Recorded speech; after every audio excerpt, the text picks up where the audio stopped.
শিক্ষকের চাকরিতে বেতন মাসে মাত্র 1500 টাকা, অর্থাৎ গড় দিনে 50 টাকা। তাতেও অনেকে আবেদন করেছেন। বোর্ডের প্রেসিডেন্ট, বোর্ডের সেক্রেটারি এবং স্কুল সার্ভিস কমিশনের চেয়ারম্যান আমরা একটা বসে আমরা যাতে খুব দ্রুত এই যে হেডমাস্টার মশাই রিক্রুটমেন্ট এবং ফ্রেশ রিক্রুটমেন্ট প্রায় 21,000 সব মিলিয়ে সেই রিক্রুটমেন্ট নিয়ে একটা বৈঠক হলো এবং বৈঠক খুব ইতিবাচক হয়েছে। আমরা খুব দ্রুত নতুন যে ফ্রেশ রিক্রুটমেন্ট সেটা আমরা যাচ্ছি। আমাদের মিটিংটা আজকে হয়েছে আপার প্রাইমারি 9-10 এবং 11-12। এটা করতে আমাদের আরও মাসখানেক লাগবে। আমরা আশা করছি পুজোর মধ্যে অন্তত প্রক্রিয়াটা চালু করে দিতে পারবো। নিয়োগ প্রাইমারি ক্ষেত্রে মে মাসের মধ্যে 12,000 রিক্রুটমেন্ট খুব শিগগিরই আমরা প্রাইমারিতে দিতে পারবো। আরও ভ্যাকেন্সি আমরা আইডেন্টিফাই করেছি, সেটা বোর্ডের কাছে পাঠাবো। বোর্ড সেই অনুযায়ী আমার এই মুহূর্তে আমাদের দপ্তরের যে হিসেব সেটা দেখা যাচ্ছে যে উচ্চ মাধ্যমিক স্কুলে শূন্য সংখ্যক শিক্ষক সারা রাজ্যে 13 জন। হাই স্কুল মাধ্যমিক স্কুলে দেখা যাচ্ছে শূন্য গোটা রাজ্যে কিন্তু 28 জন, আপার প্রাইমারি 473 জন, প্রাইমারি স্কুল 267 জন। খবরে একাধিক স্কুলে পর্যাপ্ত সংখ্যক শিক্ষক নেই। বেশ কিছুদিন ধরে পুরুলিয়ার বাঘমুন্ডি ব্লক থেকে এমন অভিযোগ। রাজ্যে প্রয়োজন অনুযায়ী শিক্ষকের অভাব। 15,889টি প্রাথমিক বিদ্যালয়ে পর্যাপ্ত শিক্ষক নেই। কলকাতার 23টি স্কুলে পড়ুয়া শিক্ষকের অনুপাত ঠিক নয়। স্কুল কমিশনারকে এই অনুপাত ঠিক করার নির্দেশ জয়েন্ট সেক্রেটারির। রাজ্যে শিক্ষা ব্যবস্থার মান তলানিতে গিয়ে ঠেকেছে। তিলোত্তমার রাস্তায় বসে চোখে জল ফেলছেন চাকরি প্রার্থীরা। অন্যদিকে শিক্ষকের অভাবে বন্ধ হতে চলেছে স্কুল। মঙ্গলবার দেগঙ্গার সাতহাতিয়া গ্রামের শিশু শিক্ষা কেন্দ্রে বিক্ষোভে সড়ক অভিভাবকরা। স্কুলের যে আছে শিক্ষার যে অবস্থা একদম চরম পর্যায়ে এই স্কুলটা রয়েছে। স্কুলটার যে অবস্থা দৈন্যদশা, এটা দেখলে সত্যিই দুঃখ হয়। 2008-এর সেট আপ করা স্কুল। এর আগে অনেক ছাত্র ছিল, মাস্টারও ছিল। দক্ষিণ 24 পরগনা জেলার 1742টি স্কুলের ডেফিসিট দেখানো হয়েছে এবং তাতে ডেফিসিটের সংখ্যা 3,843 জন শিক্ষক শিক্ষিকা। বন্ধুরা, একবার ভেবে দেখুন তো আমাদের রাজ্যের স্কুলগুলোর অবস্থা এখন কেমন। শিক্ষার এই জায়গাটাতে এতদিন ধরে কোনো নিয়োগ হচ্ছে না, প্রায় 10 বছরের উপরে হয়ে গেল। বছরে বছরে শুধু আশ্বাস দেওয়া হয় আমাদের এই হবে সেই হবে, বিশাল নিয়োগ করা হবে, অথচ কিছুই হচ্ছে না। আর এতে সবথেকে বেশি ক্ষতি হচ্ছে কাদের? শিক্ষার্থী এবং শিক্ষক উভয়েরই। এখন রাজ্যের অনেক স্কুলে শিক্ষকের অভাব, কোনো স্কুলে ছাত্রছাত্রীর অভাব, আবার কোথাও পরিকাঠামো ভেঙে গেছে। অভিভাবকরা ভাবছেন আমি যদি আমার বাচ্চাকে বাংলা মিডিয়াম স্কুলে পড়াই, ও ঠিকমতো পড়াশোনা করতে পারবে তো? অনেকে ইমোশনাল হয়ে যদি বাংলা মিডিয়াম স্কুল ধরে রাখার অর্থে তার বাচ্চাকে বাংলা মিডিয়াম স্কুলে ভর্তি করায়, কিন্তু সেখানে যদি সে সঠিক শিক্ষা না পায়, তাহলে কি বাংলা মিডিয়াম স্কুলে সে ভর্তি করবে? এবং এতে বাংলা মিডিয়াম স্কুলগুলির অর্থাৎ পশ্চিমবঙ্গের সরকারি স্কুলগুলির ভবিষ্যৎ কোথায়? কারণ পড়াশোনার পরিবেশটাই তো নেই এখানে। আর এই কারণে অনেক স্কুল বন্ধের মুখে। এটা কি কারোর নজরে পড়ছে না? সত্যি বলতে আমার এমন একদমই মনে হয় না। আমিও একজন কম্পিউটার শিক্ষিকা। সেক্ষেত্রে কিন্তু আমাকে স্কুলে টিচার না থাকার সত্ত্বেও কম্পিউটার ক্লাস ছাড়া কিন্তু আমাকে আদার্স ক্লাস নিতে হচ্ছে। ক্লাস 7-8-এর আমি জিওগ্রাফি ক্লাসেও নিয়ে থাকি। তাই আমি এটাই বলতে চাই যে যদি টিচার বাড়ানো হয় সেক্ষেত্রে স্কুলেরও সুবিধা হবে আর আমাদেরও সুবিধা হবে। আমাদের স্কুলে হচ্ছে কি সরকারি শিক্ষা মাত্র একজন, যদি আরও শিক্ষক হতো তা খুবই ভালো হতো।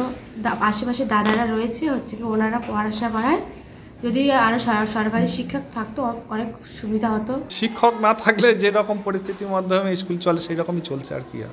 আর সব থেকে বড় কথা কি বলুন তো, কত ছেলে মেয়ে আছে যারা শিক্ষক বা শিক্ষিকা হওয়ার জন্য নিজেদের জীবনটাই এই দিকে তৈরি করেছে। তারা বিএড করেছে, ডিএলএড করেছে বা ডিএড করেছে, দিন রাত পড়াশোনা করেছে একটা সরকারি স্কুলে শিক্ষক বা শিক্ষিকা হবে বলে। আর আজকের দিনে তারা কি অবস্থায় আছে? তার বয়স পেরিয়ে গেছে, কেউ তার যোগ্যতা হারিয়েছে, কেউ তার পরিবার হারিয়েছে, কেউ তার স্বপ্নকে বিসর্জন দিয়ে তাদের বিয়ে হয়ে গেছে, অন্যান্য কাজে জড়িয়ে গেছে। এই যে তারা এত কষ্ট পাচ্ছেন, এটা কি কেউ দেখতে পাচ্ছে না? কত রাজনৈতিক দল তাদের নিজস্ব সুবিধার্থে কত কথাবার্তা বলে, কিন্তু আলটিমেটলি একবার কি আমাদের কথা ভাবে তারা? আমার মনে হয় সরকারের প্রচণ্ড উদাসীন।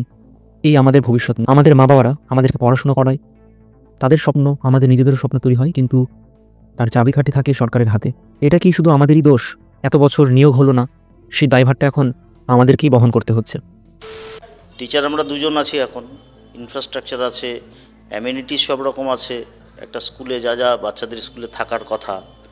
বাট আমরা দীর্ঘদিন ধরে চেষ্টা করছি বাচ্চা বাড়ানোর জন্য, কিন্তু আমাদের এখানে বাচ্চা আসছে না শুধু একটাই কারণ, এখানে একটা বিরাট পপুলেশন আছে পিছন দিকে, সেসব বাচ্চারা পাশের স্কুলে চলে যাচ্ছে, বাট আমাদের স্কুলে আসছে না, শুধু আমাদের টিচার কম বলে। আংশিক সময়ের শিক্ষক ভূগোল ও এডুকেশনের জন্য বেতন পাবেন মাসে 1500 টাকা। শিক্ষকের চাকরিতে বেতন মাসে মাত্র 1500 টাকা, অর্থাৎ গড় দিনে 50 টাকা। তাতেও অনেকে আবেদন করেছেন। যেহেতু 1500 টাকা বেতন, সেহেতু এটা ফুল টাইম তো হবে না, 6 দিনের জন্য হবে না, 1 দিন বা 2 দিন হবে। তো সেই হিসাবে যখন আজকে শিক্ষক নিয়োগ নেই কোথাও, আমরা সেই হিসাবে যদি কিছু করতে পারি। সত্যি বলতে কি, সব ক্ষেত্রেই তো একটা না একটা সুযোগ থাকে, যে ডাক্তার হতে চান বা যে ইঞ্জিনিয়ার হতে চান বা যে রাজনৈতিক দলে যুক্ত হতে চান, তারা কোনো না কোনোভাবে তাদের ড্রিমটা ফুলফিল করতে পারে। কিন্তু আমরা যারা শিক্ষকতা করতে চেয়েছি, এই পেশার স্বপ্নটা দেখেছি, তারা একেবারেই সরকার বা সিস্টেমের হাতে আবদ্ধ। সরকার যদি চান তাহলে আপনার স্বপ্ন পূর্ণ হবে, আর যদি সিস্টেম কাজ না করে তখন স্বপ্ন ভাঙার কষ্ট শুধু আপনার একার। আমরা বলি এর জন্য দায়ী পুরো সমাজের, কিন্তু রিয়ালিটিতে সমাজ এটা নিয়ে একদমই ভাবে না। তাহলে এখন প্রশ্ন হলো, এই অবস্থা কতদিন চলবে? কেউ কি একবার ভেবে দেখছে, বাংলা মিডিয়ামের স্কুলগুলো যদি বন্ধ হয়ে যায়, যদি শিক্ষার্থী না থাকে, যদি শিক্ষক না থাকে, তাহলে আমাদের ভবিষ্যৎ কোথায় যাবে? এমনিতেই সরকারি স্কুলের প্রতি মানুষের ভরসা একদমই কমে গেছে, এবং এটা চলতে থাকলে বাংলা মিডিয়াম শিক্ষায় হয়তো হারিয়ে যাবে। এবারই বাংলা মিডিয়াম শিক্ষা নিয়ে কিন্তু অনেকটা আলোচনা করা যায়। আমাদের পশ্চিমবঙ্গে বা আমাদের রাজ্যের বা এই বাংলা ভাষার প্রতি যে সম্মান, এই সমস্ত নিয়ে তোমরা বুঝতেই পারছো, একটা আলাদাভাবে ডিসকাশন করা যেতে পারে। কিন্তু আমরা নিজেরাই আমাদের নিজেদের ভাষাকে, আমাদের নিজেদের শিক্ষা ব্যবস্থাকে এইভাবে দমিয়ে ফেলছি। এটা বিশাল বড় ক্ষতি হচ্ছে। এটা একদিনে বা আগামী 10 বছরেও এর এই ক্ষতিপূরণ করা সম্ভব নয়। আর যখন ক্ষতিপূরণ সম্ভব নয়, তখন ধীরে ধীরে কিন্তু বিলুপ্তই হয়ে যাবে। এই সমস্ত দায়িত্ব এখন একমাত্র সরকারের উপরেই থাকছে। তারা যদি চান তাহলেই হয়তো একমাত্র এই ঘাটতি পূর্ণ করতে পারবে। একটু দক্ষিণ ভারতের কথা ভাবুন, তারা নিজেদের ভাষাকে, নিজেদের শিক্ষা ব্যবস্থাতে তাদের ভাষার গুরুত্বকে এতটা বেশি সম্মান দেয়। অন্য কোনো ভাষার প্রয়োগ তারা করে না, তারা সম্মান দিতে জানে, তারা তাদের ভাষাকেও মর্যাদা দেয়। যাই হোক, আমি ভাষার প্রসঙ্গে আর যাচ্ছি না।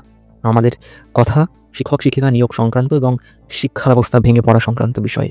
বন্ধুরা, এই ভিডিওতে আমরা কিন্তু শুধু সত্যি কথাই বলেছি, এবং এই সত্যি কথা অনেক সময় শ্রুতিকটু হয় আমাদের কাছে যদি আমরা রাজনৈতিক রঙে জড়িয়ে পড়ি। কিন্তু যে দলই থাক না কেন, তাদের একবার ভাবা উচিত আমাদেরকে নিয়ে।